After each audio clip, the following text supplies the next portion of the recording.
Shalom adik-adik, jumpa lagi. Kita akan merenungkan bagian kebenaran firman Tuhan.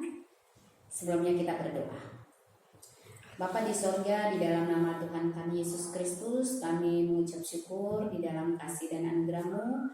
Kami anak-anak-Mu boleh diberikan kesempatan pada saat ini untuk kami mendengarkan firman-Mu. Ampunilah kami Tuhan, dan biarlah kebenaran-Mu Engkau bukakan bagi kami. Dalam nama Tuhan kami Yesus Kristus, firman Allah yang hidup, kami berdoa. Amin. Ya, shalom adik-adik. Kita akan merenungkan satu bagian kebenaran firman Tuhan di dalam Yohanes 3 ayat yang ke-16. Mari kita membuka Yohanes 3 ayat yang ke-16. Ini satu bagian ayat yang sudah tidak asing lagi bagi kita semua. Mari kita renungkan bagian ini. Di sini dikatakan bagian kebenaran firman Tuhan, karena begitu besar kasih Allah akan dunia ini, sehingga Ia telah mengaruniakan anaknya yang tunggal, supaya setiap orang yang percaya kepadanya tidak binasa, melainkan beroleh hidup yang kekal. Jadi maksud dari bagian ayat ini adalah karena begitu besar kasih Allah akan dunia ini, sehingga Ia telah mengaruniakan anaknya. Anaknya yang dimaksud di sini adalah Kristus ya. Dan supaya setiap orang yang percaya kepada anaknya tidak binasa, melainkan beroleh hidup yang kekal. Nah, tema yang akan kita mau bahas pada saat ini adalah di manakah hidup kekal ditemukan? Adik-adik masih ingatkan ada dua kehidupan. Ada hidup yang disebut dengan bios atau yang bersifat jasmani, tapi ada hidup yang bersifat zoe atau yang bersifat kekal. Nah, ada dua tipe manusia juga di dunia ini.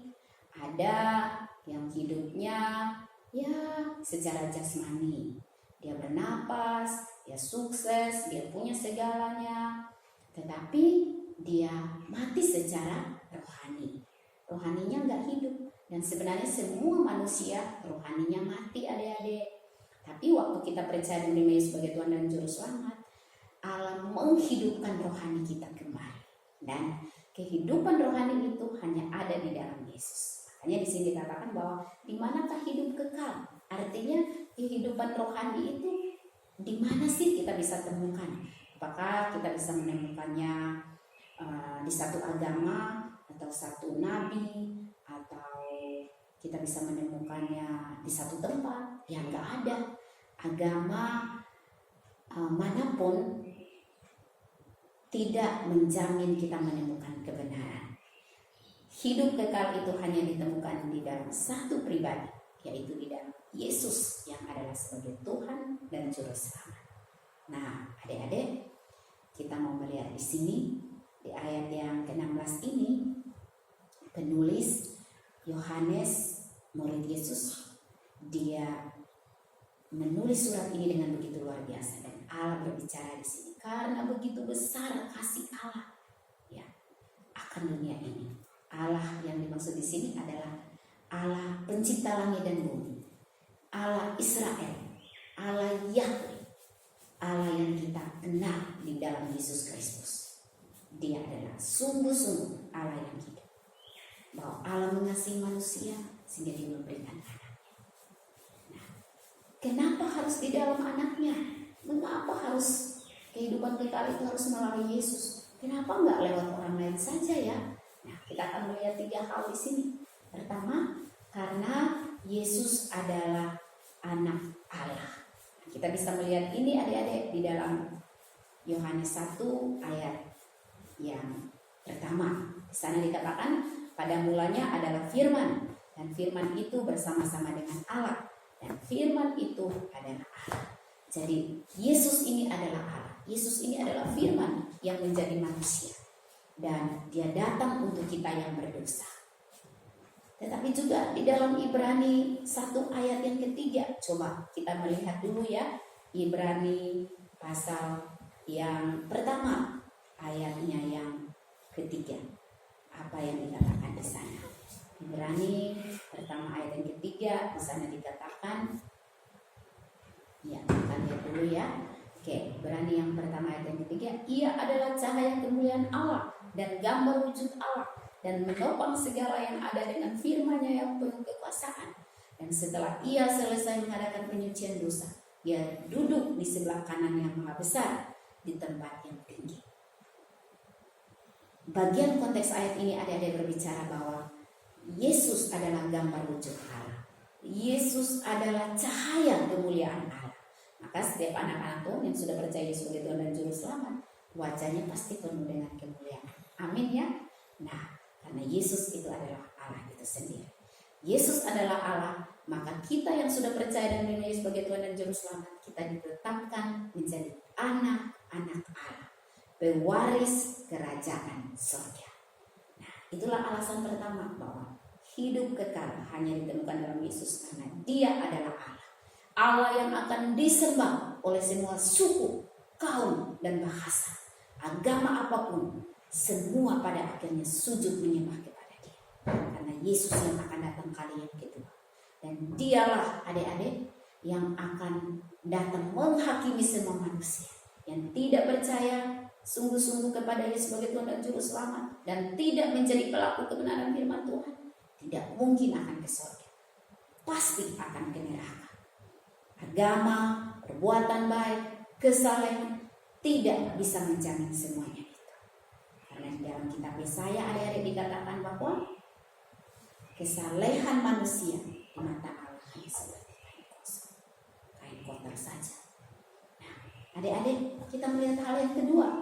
Kenapa atau mengapa harus di dalam Yesus? Karena di dalam Yesus Dialah pribadi yang mengampuni. Nah, kita bisa melihat ini adik-adik. Mari kita buka Alkitab kita di dalam Lukas 5 ayat yang ke-24. Lukas pasal 5 ayat yang ke-24. Siapa yang sudah menemukan? Ayo kita mau baca ya.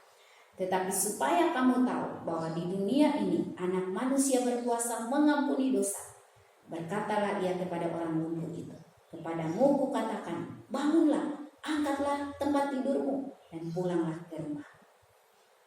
Ayat ini menunjukkan kita, adik-adik, bahwa di dalam Yesus ada pengampunan. Kalau kita lihat konteks ayat ini, orang lumpuh itu dia membutuhkan pemulihan secara jasmani. Tetapi Yesus tidak hanya fokus pada pemulihan jasmani, adik-adik. Yesus fokus pada pemulihan rohani. Yesus tidak hanya mau menyembuhkan orang itu secara jasmani. Karena kalau menyembuhkan secara jasmani, ya pada akhirnya mati juga ya adik-adik. Tapi Yesus mau menyembuhkan secara rohani. Sehingga Yesus berkata, Anak Manusia berkuasa mengampuni. Adik-adik, yang menarik di sini adalah kata anak manusia. Artinya anak manusia di sini berarti Yesus untuk semua jenis manusia, hitam, putih, yang pendek, yang gendut, mau agama apa saja, mau budaya apa saja, suku mana saja, bangsa mana saja. Yesus dia berkata bahwa Dia adalah anak manusia. Artinya Dia datang untuk kita semua manusia yang berdosa. Ini luar biasa. Tapi yang ketiga juga di sini dikatakan bahwa mengapa hidup kekal atau surga itu hanya bisa ditemukan di dalam Yesus. Yang ketiga, karena Yesus adalah pribadi yang benar. Ayo, mari kita buka Yohanes 14 ayat yang ke-6. Sudah menemukannya? Yohanes 14 ayat yang ke-6. Ya, kakak akan bacakan ya. Mari kita dengarkan, tapi juga masing-masing melihat bagian ayatnya. Di sini katakan, kata Yesus kepadanya, Akulah jalan dan kebenaran dan hidup. Tidak ada seorang pun yang datang kepada Bapa kalau tidak melalui aku. Artinya adik-adik, bagian ayat ini menunjukkan kita bahwa Yesuslah satu-satunya jalan yang lurus. Dan di dalam Dia ada kebenaran. Di luar Yesus tidak ada kebenaran. Maka adik-adik, Yesus adalah jalan. Di luar Yesus tidak ada jalan. Kita pasti mengalami jalan buntu. Dan di dalam Yesus Dia satu-satunya kebenaran. Semua kebenaran yang ada di dunia ini palsu, hanya semu, hanya bersifat sementara. Tapi kebenaran sejati hanya bisa ditemukan dalam Yesus. Maka adik-adik harus rajin membaca Alkitab, karena kebenaran yang sejati ada di dalam firman-Nya. Kalau 2000 tahun yang lalu Yesus datang benar-benar ke dalam dunia, maka di akhir zaman seperti ini kita bisa hanya berjumpa dengan Yesus melalui Alkitab yang adalah firman Allah. Tapi juga di dalam Yesus di sini katakan ada hidup, ada kehidupan Tuhan. Siapa yang sungguh-sungguh percaya dan menerima Yesus sebagai Tuhan dan Juru Selamat dalam dirinya, maka dia mengalami kehidupan Tuhan. Karakternya berubah, pikirannya berubah, perkataannya berubah. Dia lebih menyukai kebenaran dibandingkan dosa. Puji Tuhan. 3 alasan mengapa hidup kekal hanya ditemukan dalam Yesus. Karena dia adalah Allah, maka aplikasinya anak-anak Allah harus hidup mencerminkan kehidupan surgawi. Harus hidup seperti anak-anak surgawi. Dosa tidak menjadi kebiasaan, tetapi anak-anak surgawi menolak dosa. Tapi juga yang kedua, di dalam Yesus ada pengampunan. Maka sebagai anak-anak Tuhan harus mau terus mengampuni. Harus mau terus mengampuni. Tapi yang ketiga adik-adik, di dalam Yesus dia adalah pribadi yang benar. Maka anak-anak Tuhan harus melakukan kebenaran. Harus memperkatakan kebenaran, tapi berpikir yang benar juga. Amin. Tuhan Yesus memberkati. Kita berdoa. Terima kasih Tuhan, kami bersyukur, kami diteguhkan lagi ya Tuhan. Anak-anak-Mu kami dikuatkan semua. Bahwa di dalam Yesus ada jaminan keselamatan. Mengapa harus di dalam Yesus? Karena Yesus adalah gambar wujud Allah. Yesus adalah Alfa dan Omega, yang awal dan yang akhir. Dan hanya di dalam Yesus ada pengampunan dosa. Di luar Yesus kami tidak bisa mengalami pengampunan. Oleh karena itu kami butuh Yesus. Kami juga diteguhkan bahwa di dalam Yesus ada kebenaran. Mampukan kami Tuhan, supaya kami menyukai kebenaran. Kami melakukan kebenaran dalam hidup kami. Dan pada akhirnya orang lain boleh melihat kebenaran itu dalam diri kami. Dan mereka boleh bertanya tentang siapa Yesus. Mereka juga boleh percaya dan menerima Yesus sebagai Tuhan dan Juru Selamat.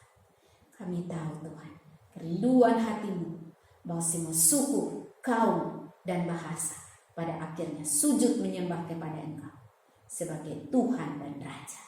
Terima kasih Tuhan, tolong kami yang sudah sungguh-sungguh percaya supaya kami mau menyampaikan berita keselamatan ini kepada sebanyak mungkin orang. Berikan kami keberanian supaya kami memberitakan kebenaran. Dalam nama Yesus kami berdoa. Amin.